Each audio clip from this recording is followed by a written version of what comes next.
Hi guys, it's Beth. My normal microphone is not working, so hopefully you guys can hear me okay. But welcome to my channel, and today I am sharing with you the Smash Our Stash 2021 collaboration project share for the month of May.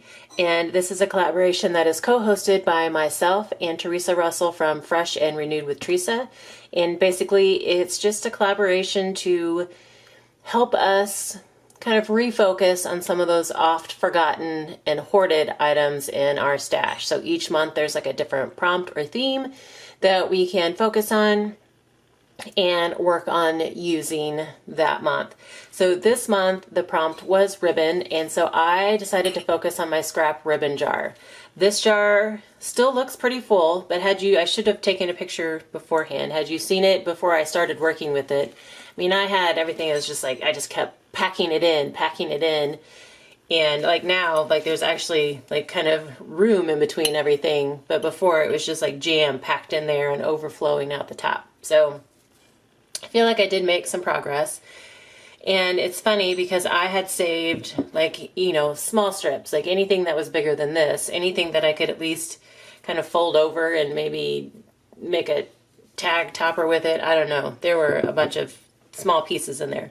So I focused on using some of the smaller pieces and left some of the longer pieces of ribbon in there, for bigger projects. So I did a variety of things with my ribbon this month, and we'll kind of walk you through them.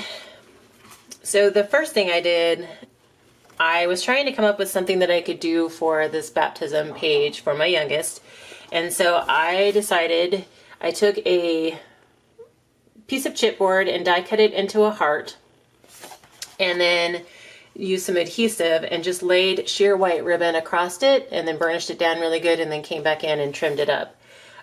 This is kind of like, it took me a couple tries to get the ribbon to stay on there. I first tried Mod Podge, thinking that would be a nice seamless way to get the ribbon on, but the ribbon wouldn't hold with the Mod Podge. Now maybe if you had a fabric type Mod Podge, it might have worked better. So I tried with these. This is a sticky face. I had never heard of them, but I inherited them, so they were in my stash. And basically it's just a double-sided adhesive shape, and so the circles were just big enough to cover my heart. So basically you peel these up, put them on a surface, and then you can peel this blue layer off, and so then you have like adhesive on the top as well. So that's what I did. I didn't feel like they were overly sticky though, so that's why I burnished them down really well, trying to hold the ribbon on. So we'll see if they last. But that was one thing I did, and I made a couple of those for my sets of pages here. And then I also took some pink ribbon and folded it in like two pieces, folded it, and just made some little crosses. So they're kind of very rough, rudimentary crosses, but they kind of worked for this page. And then I also did an attempt at a double bow on that one for my heart.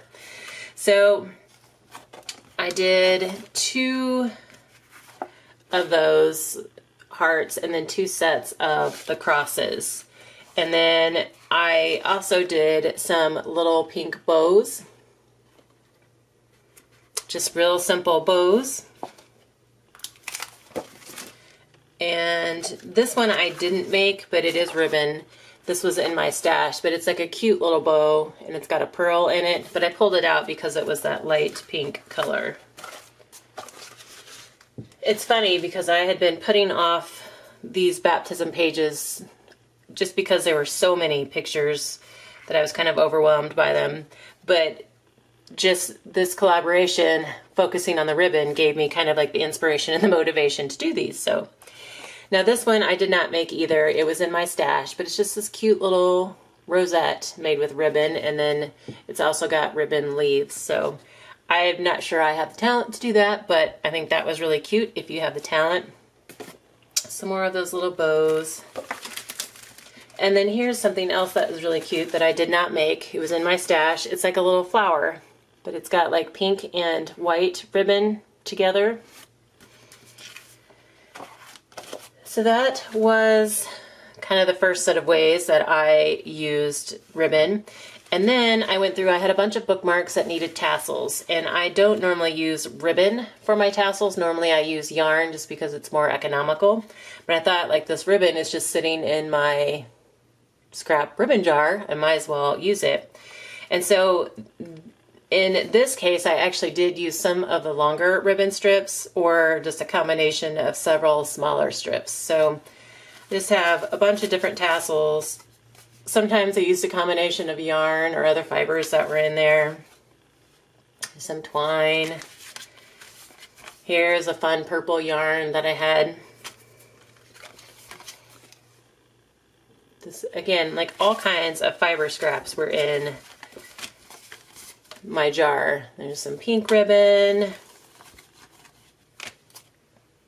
So I think I have over 20 bookmarks here that I finally got to finish off using scrap ribbon from my ribbon jar. And then I also took some of the smaller pieces and just made a bunch of simple bows. So I have, you know, some larger ones and then some smaller ones using like the real thin ribbon. And I thought I had already had some of these in my stash that my mother-in-law had found at a garage sale, and I thought, well, that's kind of a good idea because I pull from that a lot.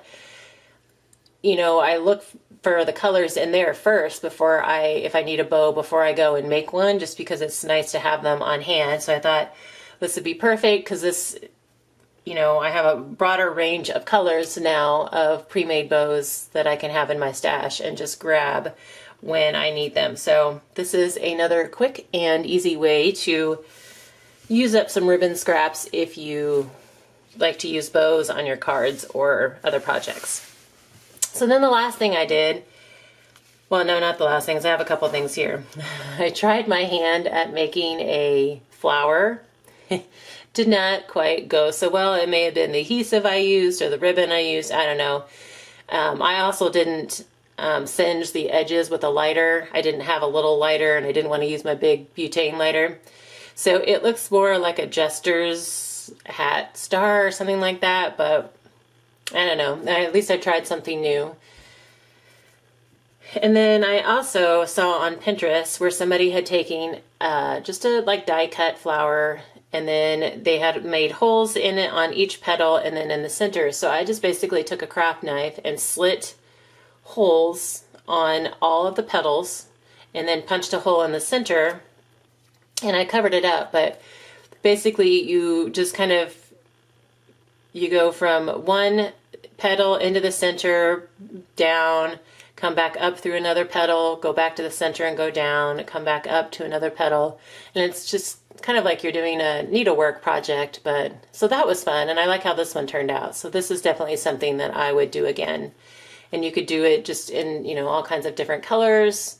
And I just added a button on mine because of where the ribbon kind of met. It was just a little messy for me. And then on the back, I did cover it just because of all the ribbon going through. I just wanted to have a solid surface that I could glue to a project with. So that was fun, and that did turn out well. So then the other thing I did were messy bows. So I know a lot of people use these on like wreaths or like other projects, and I decided to make some smaller ones that either I could use on another project or I could even include it on a scrapbook page. So they're not overly huge and overly dimensional, but basically I just took groups of ribbon, and there's all sizes. I used all size of scraps. There's some really short ones in here and then some longer ones, and just grouped them together and then tied them with a little piece of twine. I don't know if you can see that. And like just tied them tight and kind of fluffed out the ribbon ends and then trimmed them up as needed, and then came back in at the end and hot glued a button on there. So I have a Halloween one. Here's a red one that could be used for Christmas or Valentine's Day. Again, just used a bunch of ribbon scraps. And so this one was a fun, kind of therapeutic way to use up those scraps, and it went really quickly. So that is my share for you all today on different ways that I used ribbon. I did not use up. I wouldn't say I used up, like killed anything with ribbon this month, but I feel like I made great progress on this ribbon jar. It's much more manageable now. So I am happy and I had fun. Please be sure to check out all the other collaborators in the description box below. And if you'd like to play along, you are more than welcome to share your projects here or on social media and use this hashtag #SmashYourStash2021. But I thank you guys so much for your time today, and I hope you all have a very crafty day.